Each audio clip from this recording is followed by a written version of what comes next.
প্রজ্বলিত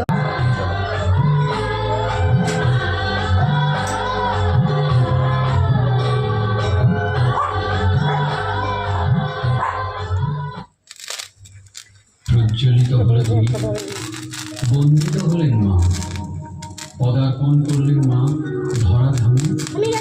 আহ্বান জানানো হলো মাকে সুমধুর সঙ্গীতে।